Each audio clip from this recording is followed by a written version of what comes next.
Avilo's got some fans. Hashtag big fans out there, yeah. But we are finally getting started with our next map. It's going to be on the map Ascension to Ire, so that's how we're going to be starting things out. Then who knows where we will go after that. But it's exciting to see Buster. We haven't seen him at all so far. So. Yep.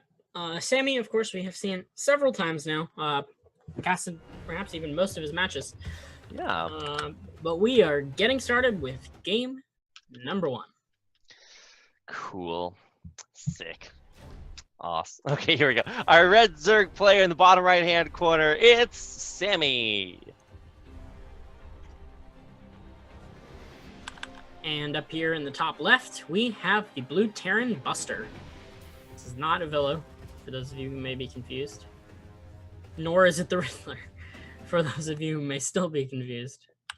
No, it's just one of those guys out there. I think we should have a name tag here in a second. But the biggest thing to notice here is that we got a brand new style, and perhaps maybe with this moniker homage, we might see a very sort of methodical mech style here out of Buster.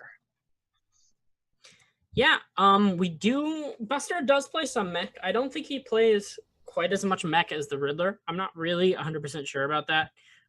They're all kind of part of the same group of players, along with Powerfoe. That they're on the Waterloo CSL team. Oh, okay, cool. And that's why they all kind of, I don't know, follow each other's stuff together. Yeah. But we do have a pretty standard hatchcast pool from Sammy. Well, on the Terran side, we've got a Rax first. Probably going to be a Reaper expand here. Okay. Oh boy, a Reaper expand. What do you know? Yeah, this is just like super standard. Yeah, no second gas added on for the Terran or anything crazy like that. Yep. Just gonna be mining gas for Reapers on one side, gas for speed on the other side. Expansions coming down for both players. All is as it should be. Yep. Reaper moving across the map, of course. Spawning pool going to finish up. It'll be interesting to see what tech choices the Terran makes. Of course, probably will go for that factory, it looks like, based on what he's done so far. Yep, will be the factory, probably going to be Hellions.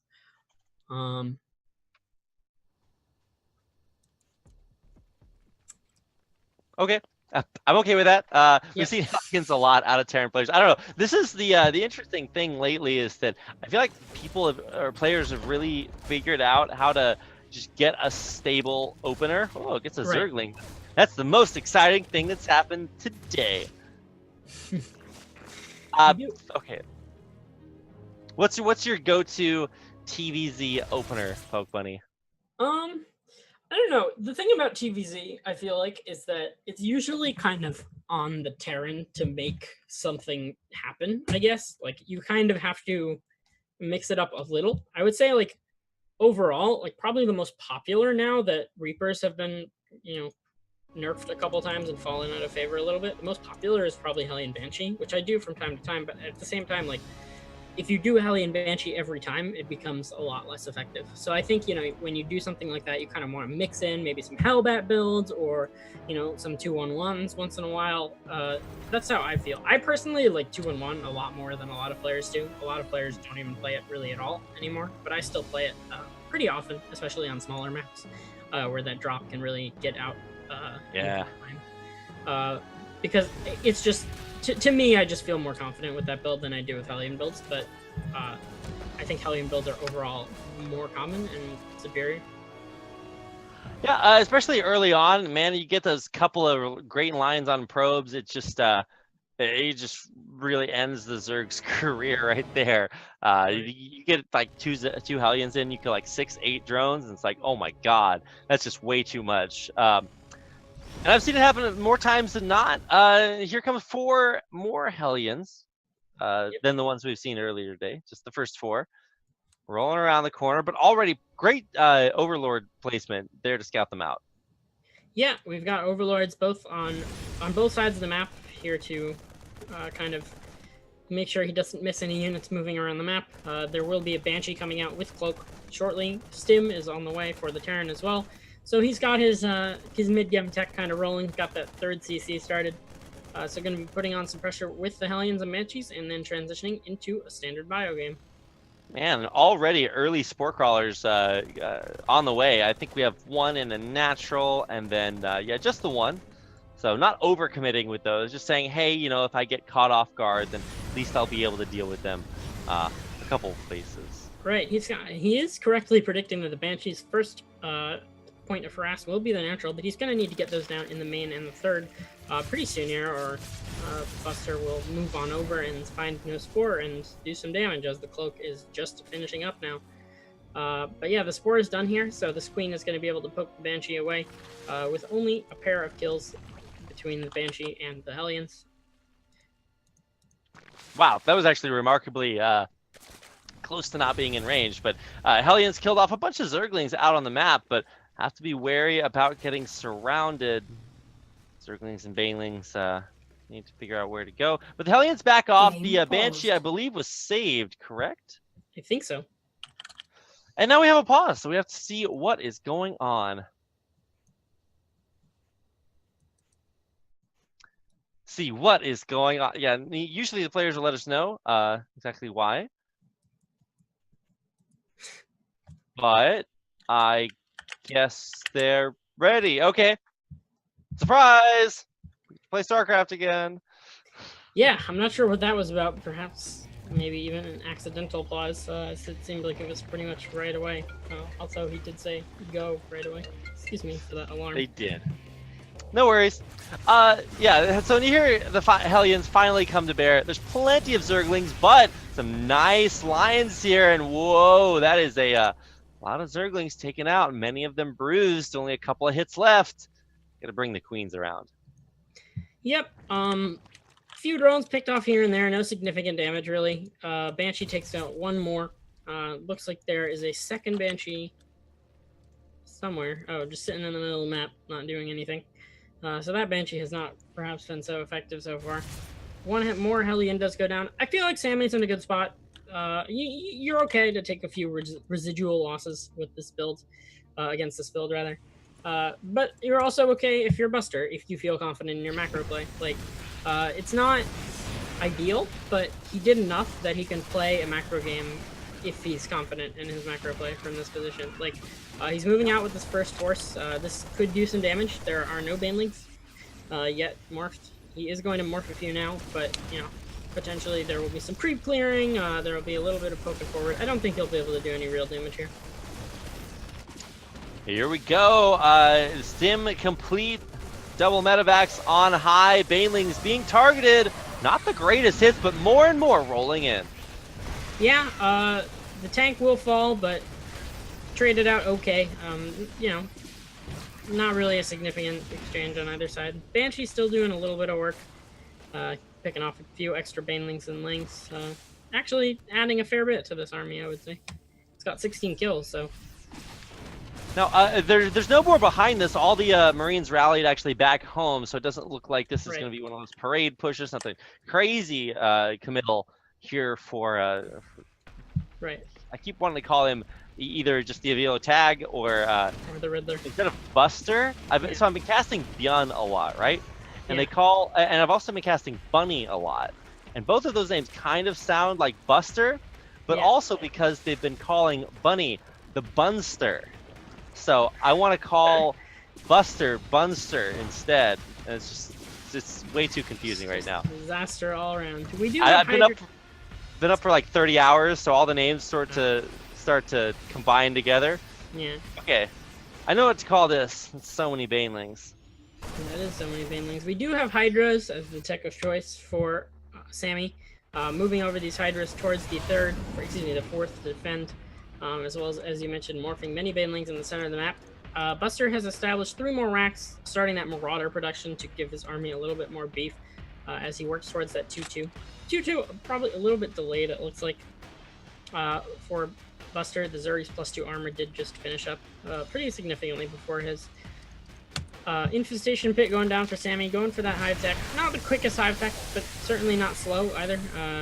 Rolling in, taking out that building CC. I mean, it costs a lot of Banelings, but it does get the kill, not the cancel. So. Right. That is something. I mean, Buster is up in supply. He manages to get cancel on the 5th, which is nice, and there's nothing here to defend the 4th except a single spine, so he may get a few drone kills there as well. Wow, Sammy having to pull all the way back across Ascension to Ire. Nice positioning there on those Marines, and as soon as the Banelings will come in, one gets targeted down, and Buster picks up and backs out. Yeah, that was an effective drop for sure. Buster taking a pretty solid supply lead when this 2-2 finishes. He should be able to go for a very strong push. He's really got to start, moving his army across the map so he can make that push. The one thing that's tough about this map is that, the 4th isn't really any more exposed than the 3rd. So, choosing between pushing the 3rd or pushing the 4th doesn't really make too much difference. I would probably push on the top part of the map personally, just because there's less creep there, while the center is chock full of creep. But he needs to start to get moving. I think this is the one timing that you really have when your 2-2 finishes, is because there's a hive on the way. And the thing that's difficult about playing against Hydra Bane is you have to make a lot of tanks to deal with the Hydras, but then you get to hive tech and the tanks don't really have as much value anymore unless you have a lot of them. Like, if you have a lot of tanks, you can deal with Ultras, but if you have, like, I don't know, 4 or 5 tanks, that kind of army is not really too effective against Ultras, because the tanks, the fight happens too fast for those tanks to really get off enough damage to plow through those Ultras. But Sammy's got a pretty decent defensive force, some good creep spread. I don't really know how I feel about Buster pushing this way. As I said, there's a lot of creep here. Pushing through the top perhaps would have given him a little bit more freedom. And he is maxed, so he's going to have to trade out some units pretty quick. Terran really doesn't like being maxed because you don't have a good way to instantly replenish your army if you bank a couple thousand resources. Well, and it's different for everybody, because like for Protoss, if you're maxed, you lose your army, you just warp it in again. If you're Zerg, you lose your army, you just you have all that larva ready to go. For Terran, you've got production cycles, and you can only reproduce army based on the limited number of barracks. So for Terran, you want to be hitting that 180, 190, and I mean, you know this more than I do, is yes, that supply, and then you consistently trade out as more and more is produced. Correct. We did actually have a pretty good fight for Buster in the center. There are not that many Banelings left, and if you can micro correctly, I mean, I think he might be able to push through. He did lose a fair few SEVs to a Baneling counterattack, but I think what matters more is this army here at the front. If Buster can break through before the hive tech comes into play, he will be in a decent spot, and it looks like he's just barely going to manage not to, as those Banelings get some really good connections, perhaps extending a little too far in creep. And this goes back to what I said about this center area just having so many creep tumors that even though he cleared some, look, the ones above the army and below the army were still alive, so it's still pretty much filled in the gaps of that creep. And if he pushed toward the 4th and the 5th, perhaps there would have been that would have been less of an issue. Well, I mean, at this point, losing that much is really going to set the Terran player back, and this is right as he's taking his 4th base, so might be pretty vulnerable. And it's already morphed into a planetary, so it's a great place to defend, including the siege tanks that were left behind there. But this really just takes all the pressure off the Zerg. There's no drops, there's no Hellions. He can just do whatever he wants. Yeah, the supply went from 20 in favor of the Terran to 20 in favor of the Zerg in one fight, and that's always bad place to be. Sammy actually getting out some Vipers to go along with these Ultras. Interesting choice to deal with the tanks. Of course, Vipers always excellent against tanks. Just a little bit of a surprise to see him, prioritize these so early on against a Bio Terran. Usually we only see Vipers, at this stage in the game against a Mech Terran. In my experience, they're kind of a late game addition, not something you go for right when you get Hive against Bio. But we do have the 3-3 finishing up for the Terran. +3 armor is getting close for the Zerg as well as that Ultra armor upgrade. So once those finish, the Ultras will deal very well with the Bio. And it'll be interesting to see, whether Sammy chooses to go for a lot of attacks with these Ultras and Vipers, or just play it a little more defensively and maybe transition to Broodlords. But it looks like Buster is moving across the map himself. He is going to try for it again. Does have the high ground here, but this time the Zerg has way more tech options. Ultras, Vipers, Blinding Clouds, everything coming to bear. The Terran Concave is holding strong for now. Finally, though, the Ultras are just going to push everything back, taking out the tanks one by one, but all the Ultras are dead. The Bio survives. The Queens are too slow to retreat, and this is going to be funny. Or, I was just going to do it. But Buster, beyond, I don't know, whatever you want to call it. So that looked pretty good for the Terran, but at the same time, The biggest problem for the Zerg there was that he had 2 Ultras sitting behind all his Hydras that entire fight. If he had those 2 Ultras in the front, yeah, I'm pretty sure he would have broken through.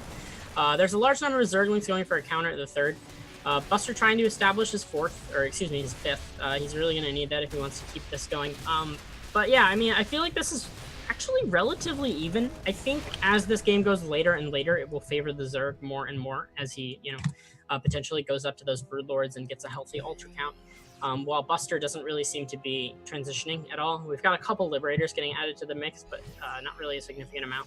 And you really need like a high lib count or something else to deal with a high Zerg. So I think actually now that I mention all of that, I think Buster's probably in a little bit of a tougher spot than I initially thought. But his army's still pretty big. It's not terrible for fighting Sammy's army. Like, he can fight, just probably not as well as he might like. Now there's nothing here defending the 9 o'clock base. The Ultras are going to try to run through. Now they are off creep, so Stimbile can catch up with them. But on the other side, that's the real story. The Banelings roll in and bust the base. Yeah, 4th command center does fall down to just 2 orbitals as he did lift the one from his main. Actually, he's got another orbital just sitting in his main. I wonder what. Imagine having the audacity to bust the Buster. Oh man, he busted through Buster. He certainly did. That extra orbital is really weird for me. So what I want to say is that it's the main that was floating down and then landed, but it's not. The main floated to the... Yeah. Main is this one, or the one at the 5th. I tried to ping it, but I can't. But I guess he just made an extra command center, and Buster getting a really bad engage here. This is not what you want. Oh. I mean, the tanks are going to clog up the choke, and so, I mean, you can hold there at the bottom, but I think he just realizes he's way too far behind. GG, Sammy takes him out. Yeah, that was an interesting time to GG. I mean, he certainly wasn't in a good position, but, like, Sammy just backed his units off and, like, wasn't able to fight. I think he realized he wouldn't really be able to push in anywhere, and he would just slowly get further and further behind and then lose, maybe another expansion, and then that would be pretty much it. But yeah, I would have expected him to take maybe another fight or two. I mean, if you invest that time into the game, sometimes it's worth it just to play, but that's when you're practicing. Here, you probably just want to say, hey, GG, go next, try to tie up the series, and see what you can do there. So. All right.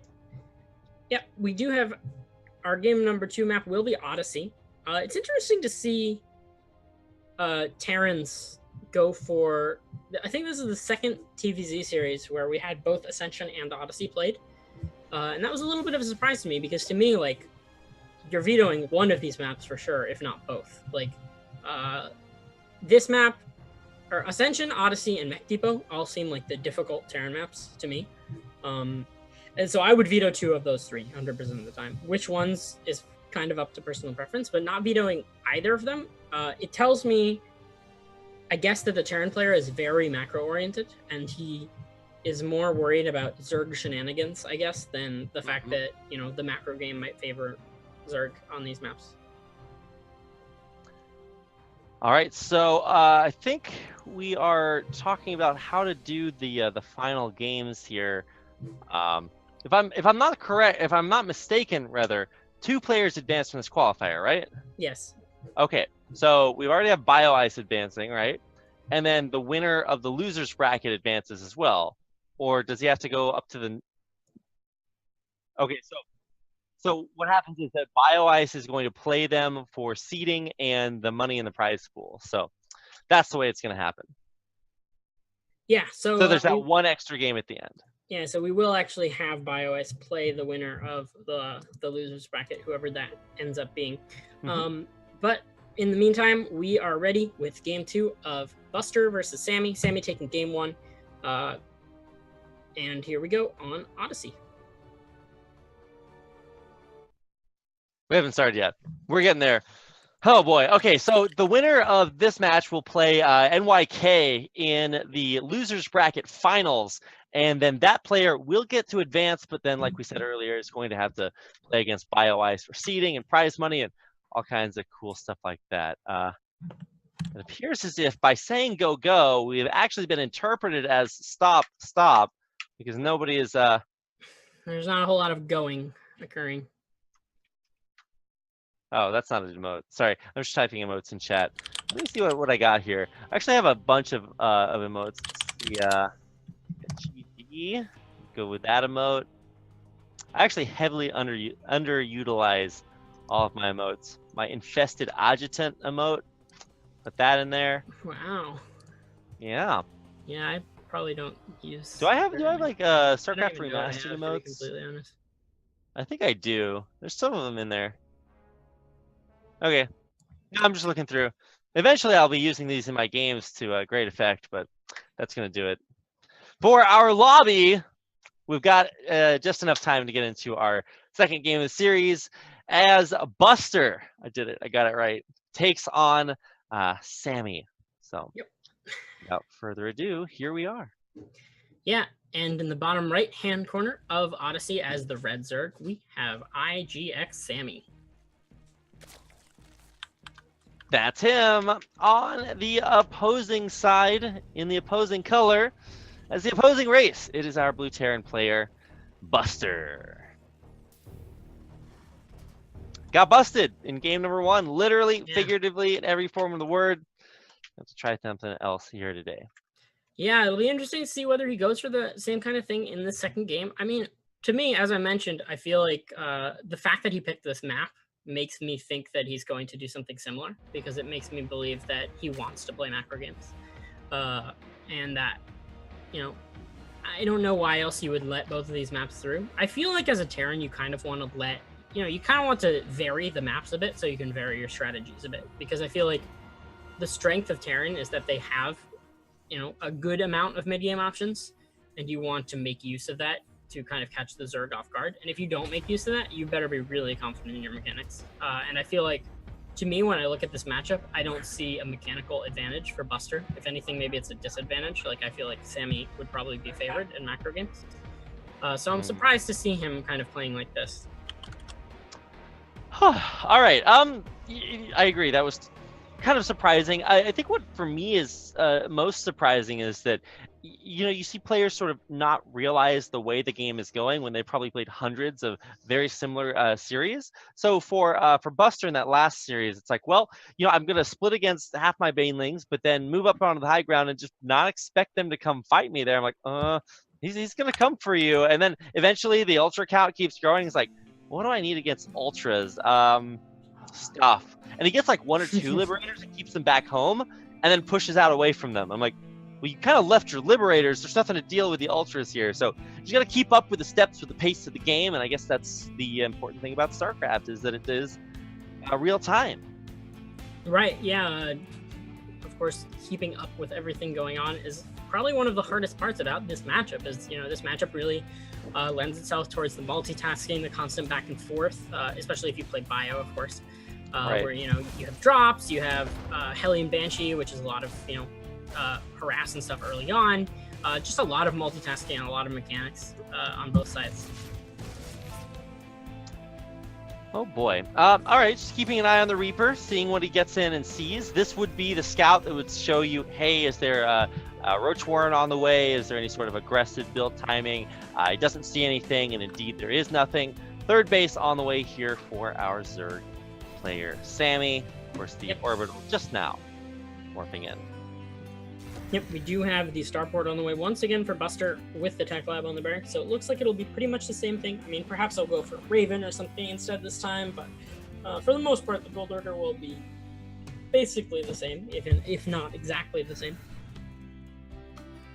All right. Well, I mean, this is I wonder what he's going to do with these Hellions. Sometimes he holds them back and goes for 4 before he comes out. In Korea, a lot of times you see like Alive and Bunny do this build where you send both of your first 2 Hellions out, and then try to get drones that are transferred early to the third.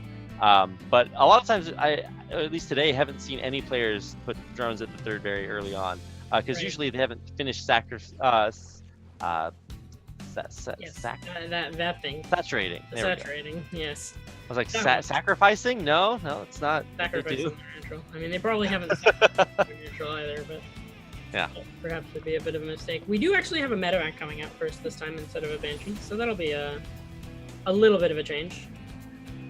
Maybe going to be followed by a Raven, since this seems to be perhaps little more passive, maybe a slightly differently focused opener. You have the third TC coming down. Yeah. These 4 Hellions just kind of chilling in the water. I don't know why, as something that has so much fire, they would just chill in the water.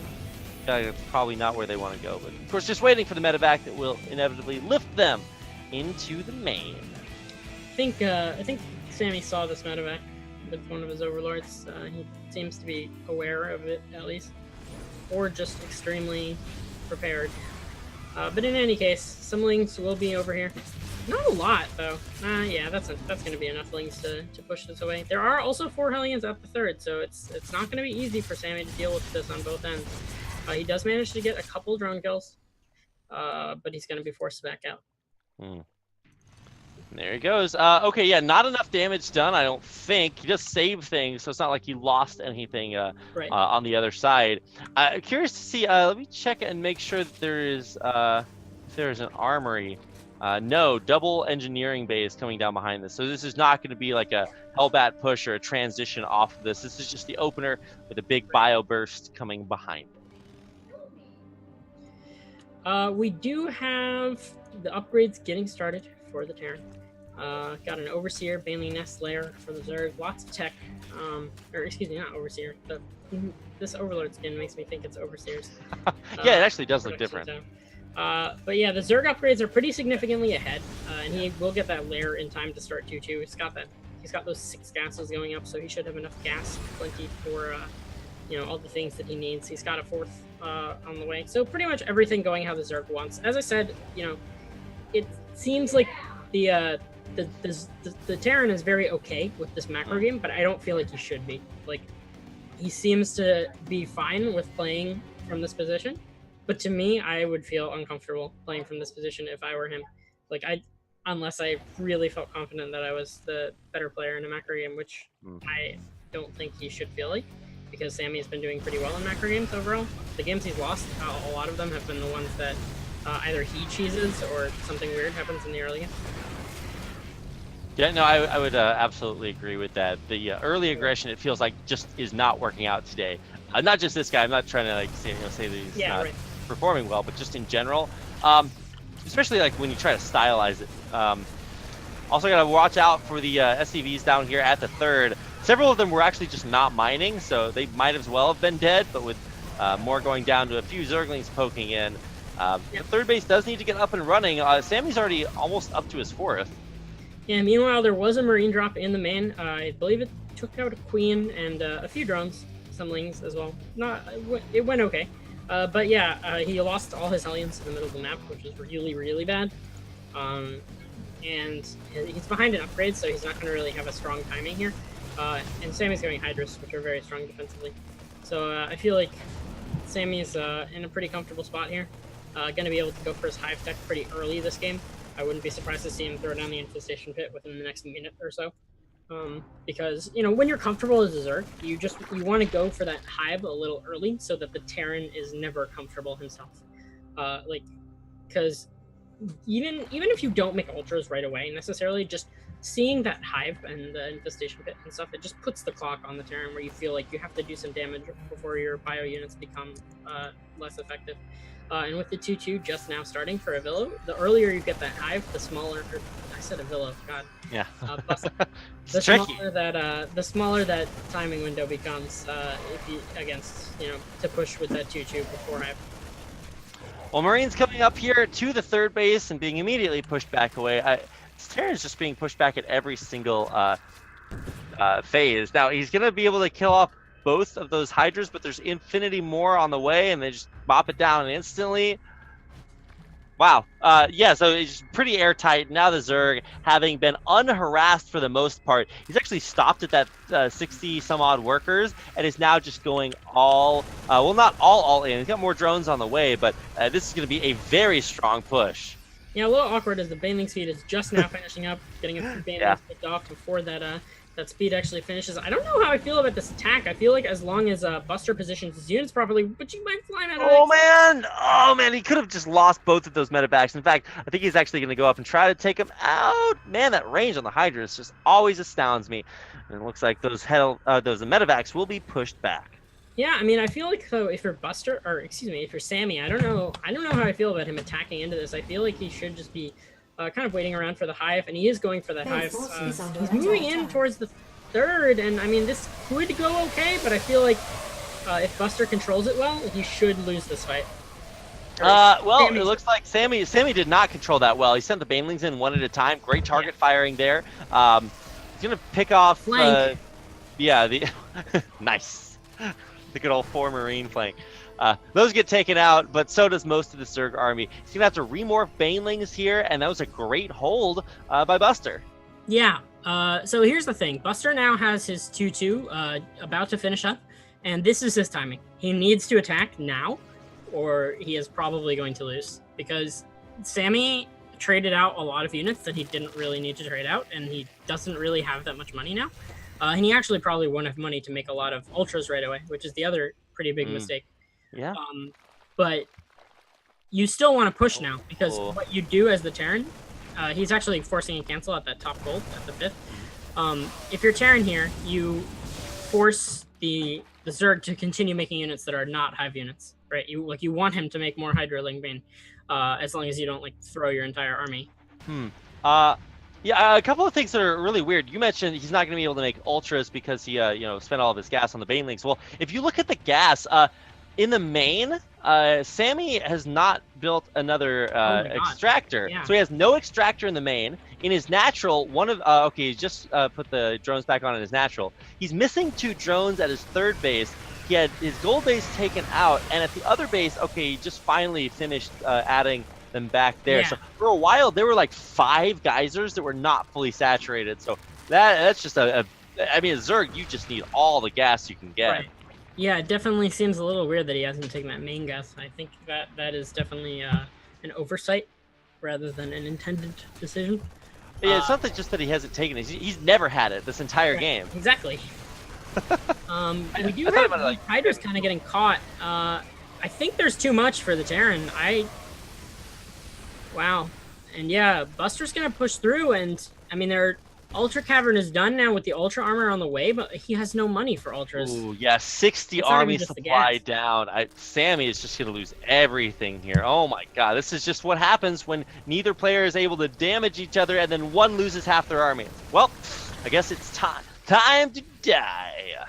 Yeah, I mean, Sammy's going to try to hold on here. He's got 2 Ultras on the way. He's got an okay number of banelings, but there are like no Hydras with this army, so there's, it'll be pretty tough. And the banelings are just not going to get any good connections. There are just too many Marines. I think this is going to be it. I mean, I'm sure it is certainly looking that way. Plenty of Medivacs on top for support. A deep tank line to fall back to, if he even really needs to. If you look at the only army that this Zerg has is right up above, and it's like an Ultralisk. 1 Ultra.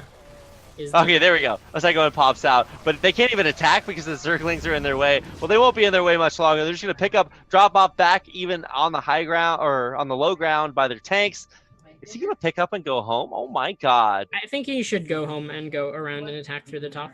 I don't think there's any reason to overextend into this area that has a lot of creep, and unfortunately he's actually kind of fighting on creep anyway, just because there's so much damn creep on this map.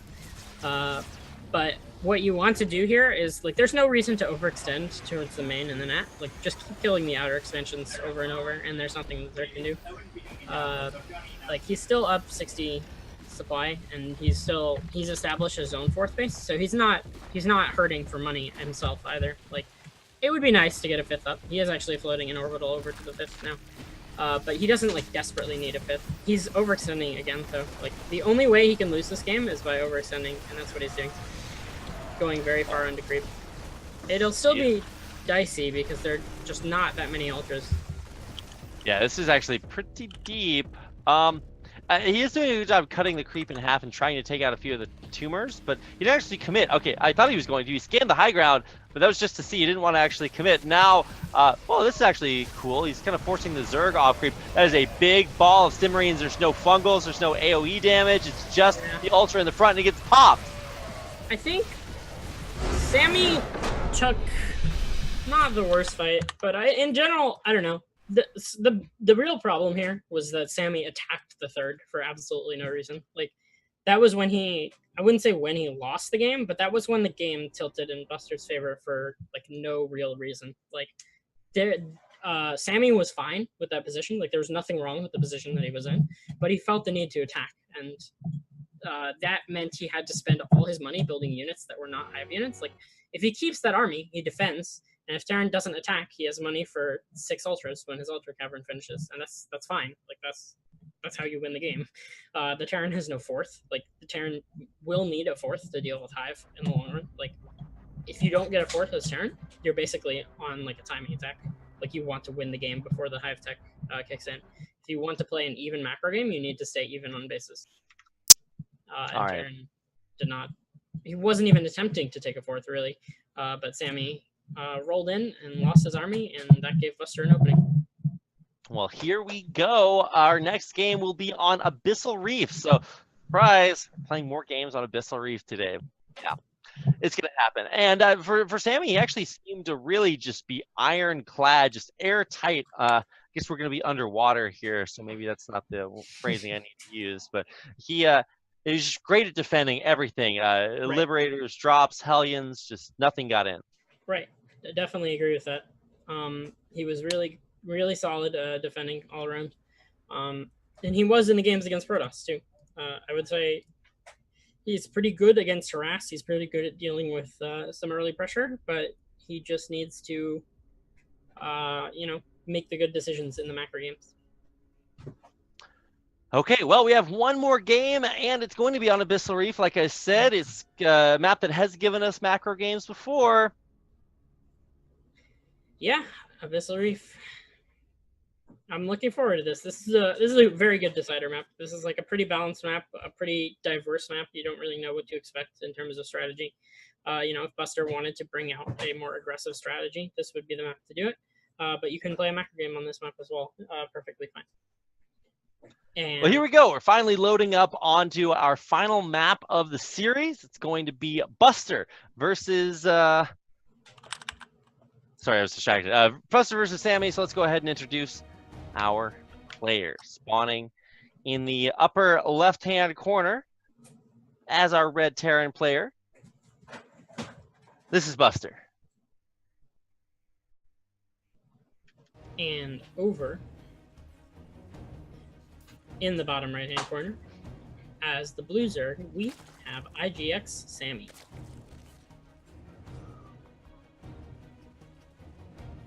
Okay. All right, here we go.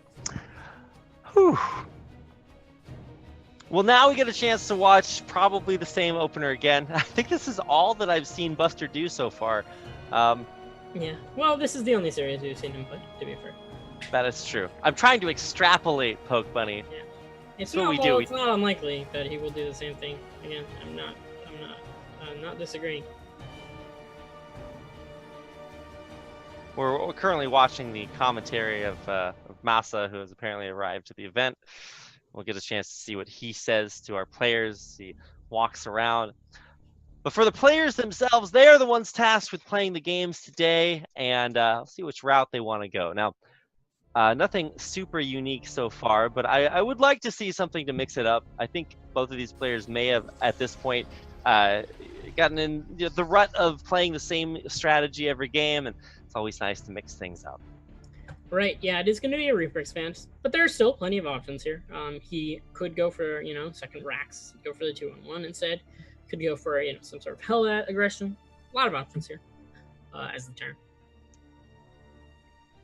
Okay, well, as the Zerg, I don't play Zerg, but I get to see quite a few of them out here in Korea. Unless you're very well known for it, mutas aren't really a thing. We've seen them, I think, once this tournament. They really weren't all that effective. Right. You usually do not see these roach all-ins. I think we've seen that maybe also once or I think twice today. That has not really been effective. But what has worked is just staying back, being defensive, and making sure that you don't lose your drones to any early drops or early Hellions. And right. Sammy just showed exactly what that looked like that last game. Just nothing could make it in. Right. Yeah, he definitely did a great job with the defense. Just, when he stopped defending was when he lost. Go figure, right? Do an attack, and suddenly it all went downhill. But yeah, Zerg taking that pretty quick third base. One interesting thing to note about this map is we've seen a lot of players start to take this this third base to the south, to the left of the natural. That's become a lot more popular lately. I think a couple players like Laser and Scarlet popularized that. I think that the more open location allows you to defend early pressure sometimes more easily. Sometimes it's more difficult in some ways, but it's also easier in some ways. It definitely has its pros and cons. It's pros and cons. For a while, there's a sick meme where, as casters, a lot of times, we get made fun of when we make a bad call or something. So instead, a couple of like this one guy, I'm not going to out him or anything, would start making his commentary like the safest I've ever heard anybody make. And one thing that he would say that everybody caught on because it was really kind of a platitude is, this is a strategy that has many pros but also many cons. I'm like, well, like literally, what are you saying? Like, what does that even mean? So whenever I would talk about strategy, and I'd make like an analytical statement. I was like, he is clearly going for immortals, and then something wouldn't happen. I would counter that by saying, well, going for immortals is a strategy that does have many pros, but also many cons. And then you can take whichever fork of the path you want to say, this is why what I said wasn't right, and then look smart. And then this is why what I said was right, and then look smarter. It's just like a win-win situation. And then for a while, viewers would like listen to that, and they'd be like, wow, this guy, he actually is really smart. I'm just saying absolutely nothing. Therefore, you can never be wrong. Exactly. The first 4 Hellions getting into the natural, killing quite a number of drones. I mean, 9 drones have gone down so far, and Hellions do finally get cleaned up. I feel like they could have maybe done a little bit more with a little better control. There was just absolutely nothing at the third. But we do see Buster taking the worked lead, 40-38, and of course, as I say that, a bunch of drones pop out, and it's no longer true. But we do have more Hellions as well as a Banshee coming out. One good thing about the way that Buster does this opening is he continues Hellion production for quite a while. He's got 3 more, as well as 2 more on the way, which some players do not do. Some players, only go for like 4 or 6 Hellions, and that makes the opening a little bit more passive in nature, I guess. And that means they're coming back in. Careful. Yeah, we've got 3 more Hellions at the third. Gonna get a couple more kills. Looked like they had some potential for some big hits there, but did not quite manage it. But we also have the Cloak Banshee coming in, and there is just absolutely nothing here to deal with it. Nope. This actually could deal crazy damage. There's no detection in this game. Yeah, this might be it. Okay, he's not gonna GG on the spot, but this could deal like critical damage, like potentially game-ending damage. I mean, he's building 1 spore at the Nat now, but he's not even building spores in his other bases yet, and there they are. Like, this is gonna be a really long time until he's able to deal with these Banshees properly, and the second one is on the way as well. 15 drones, 16 gone down so far. Most of those to the 1 Banshee. Ooh, the second Banshee is suiciding. That's actually really bad considering how unprepared his opponent was for that second Banshee. Like, there's still no spore in the main, so it's like, if he sends that to the main, that's like, as I said, pretty much game-ending damage. So it's probably not going to be quite game-ending damage since he did lose that second Banshee basically for free. But he's going to be able to play in the macro game with an advantage for sure. And he's actually... Oh, never mind. I didn't see the eBays at the Nat. Of course there are eBays. I was going to say, he actually made an interesting choice by not getting the eBays, but of course he has to make the normal choice, which is the correct choice as well, I will say. We do have another Banshee. He actually made a 3rd Banshee, it looks like, which is pretty unusual. Okay. Into the Nat. Sorry, I had to step out for a second. I had a package delivered during the game, so apologies for the lack of professionalism, but I'm back. Yeah, you should be fired. Anyway, we did have a lot of damage dealt by those Banshees, although 1 did pretty much suicide for free. He did go for this 3rd Banshee, which is a little bit interesting. He's still managing to get some stuff done with it, so it's just in case there's any little scraps left over. Yeah, usually you just go for 2. That's kind of like the common number, because that's about how long it takes for Cloak to finish, and it's pretty good time to transition. But we have 5 racks up. We've got the medevacs coming out. He's going up to 8 racks now. You actually had to kill a creep tumor there because it was blocking the hatchery at the 4th base. I've never seen that before. Right. Okay. Yeah. So something interesting for Buster. I don't know if this is intentional, but he hasn't built his armory, and he's going up to 8 racks before his 2-2. So this is like, I feel like I think the armory is Insane just a number. mistake. But he is going up to 8 racks very quickly. Okay, well maybe he wants that Hellbat tech switch later on. That's the play. Yeah, that armory is happening. I guess he's the 2-2 I would imagine is the play, but this is just gonna be a huge bio swell. Yeah, he doesn't need to, but like it is in his best interest to make this transition very smoothly and keep on the pressure, because he did so much with the Hellions and the Banshees that if you don't give the Zerg time to recuperate from that, you will pretty much always win, because like the Zerg will be in a position where he has to remake a lot of drones and a lot of other stuff. And these Marines at the natural are doing a lot. He is going to get most of them out too if he chooses. Oh, the Banelings can't get in. Okay. Lost a bit more than he until they did. Yeah. But I mean, he's still in a great position, right? Like he's on free base. He's making his 4th CC. He's got his production kicked in. He's got his upgrades going. His upgrades aren't even behind because the Zerg was so poor for so long that even though he delayed his armory, his upgrades are still ahead of the Zerg, which is really good. And now he's going to have this really strong push now that he's got 8 racks and Marauders. And the Zerg's got his 4th. He's droning it up. He's got an okay drone count, not quite what he wants it to be at, but it's not bad. And he's taking his 4th. So pretty much everything is going right for Buster this game. Wow. It's actually quite impressive that he's going to manage to win, well, potentially win the series off the back of doing the same thing 3 games in a row, which is like, yeah, it's not bad if you're really confident in the way that you play, but to me, it didn't look like it was working well enough that I would want to do it every game. You know what I mean? Like there are some times where you see a build and it works so well that you're like, even if my opponent plays this better, I will still win. But that's not really what I felt like. Oh shit, the Manor Mule! The Manor Mule!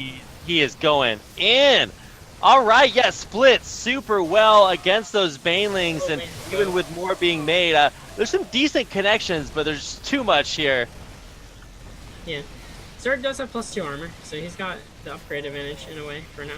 He's got 2-1 on these links. It's not 100% over. This Manor Mule may have been a little bit preemptive, but Sammy is... This micro is... Repair the tank! Repair the tank! You can't use what you gotta do. Then they're not Manor Mules anymore. Then they're just mules.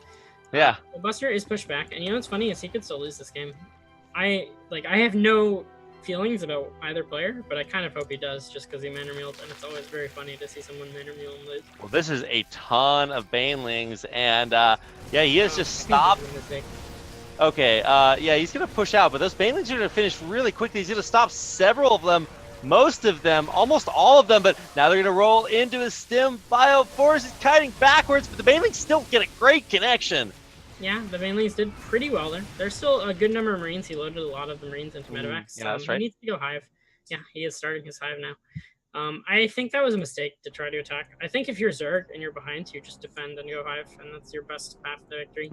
Yeah, just take it late game. Yeah, I mean, that's often your best path when you're ahead too, but especially when you're behind. 2 Liberators moving into their various bases, getting some harass done. 10 drone kills. 11, 12, 13, 14. 13. Oh my god. Okay, well, we are just Yeah, but fortunately for Sammy, he's in a position where he can take 13 drone losses and not have a bad economy. Like, he had 58 drones even after he... Oh, yeah, that's true. Which is honestly fine. Like, you don't need more than 60 or so drones at this point if you don't want them. Like, it's good to have more, but you don't absolutely need it. Well, actually, one thing that I've seen a lot of Zerg players do, if they realize it's like split map positions, they'll go up to like 90 drones and just have like an insane economy, and then like send the rest of them. They'll either like kill them off or just assume that several will die from harassment, and then they'll just be fine, and it'll actually help them free up supply for the rest of their economy. Right. Sammy going for a nice little flank over here. I don't really feel like Hydras are the units that are good for flanks though. So this is a little bit awkward. Oh, the counter flank! He's actually going to take out most of those Hydras. Several of the medevacs do fall, but looks like Sammy's forces are dropping. Or rising, case may be. Yeah. rising to the surface as they die. Buster overcommitting a little bit here. I think he's losing more than that was worth. But he's still in a commanding position. His 3-3 should be finishing up pretty soon. About a minute away. and Yeah, that makes that's things really get scary because Sammy can't really afford ultras at this point because he like when he attacked. The thing about attacking as Zerg is that when you attack when you're poor, it's like it's not all in, but it's like you force yourself to continue to build units even if your attack fails. So even if it doesn't look as bad, like the fact that he had no bank and he couldn't tech the ultras smoothly yeah. is what made that bad, right? Like he's sitting on the SIV and there's nothing he can do with it because he has no money because he has to just keep making units. Well, I mean, this is not the death of a Zerg, but Sammy surely seems very defeated at this point. He's going to lose his third base. He's going to lose his fourth base. It's not really even mining. And I'm not sure what a 4 means. Me either. Maybe he's missing a hotkey and pressing enter. Yeah. Like enter's pretty far away, but I don't know if that was some new meta VM. Well, this he's trying to dance the Marines.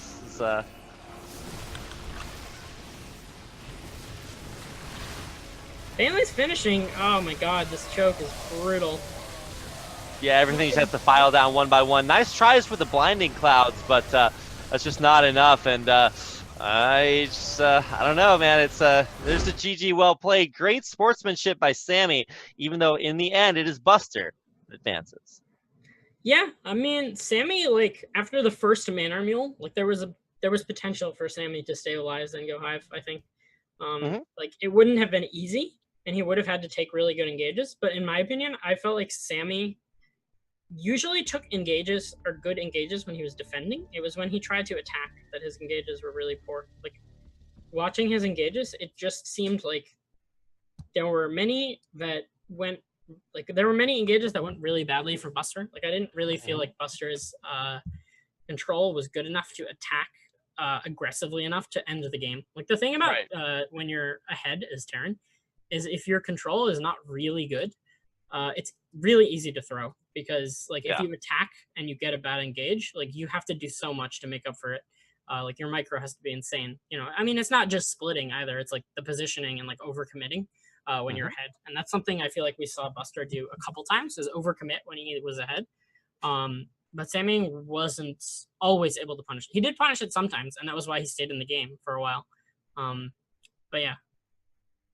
Still, pretty good games from Buster, and he actually takes it 2-1 and will move to fight NYK for the second slot. Oh boy. Well, that's going to do it for this series. We're going to take a quick break, and then we'll come back with our next spot, the final match of our lower bracket.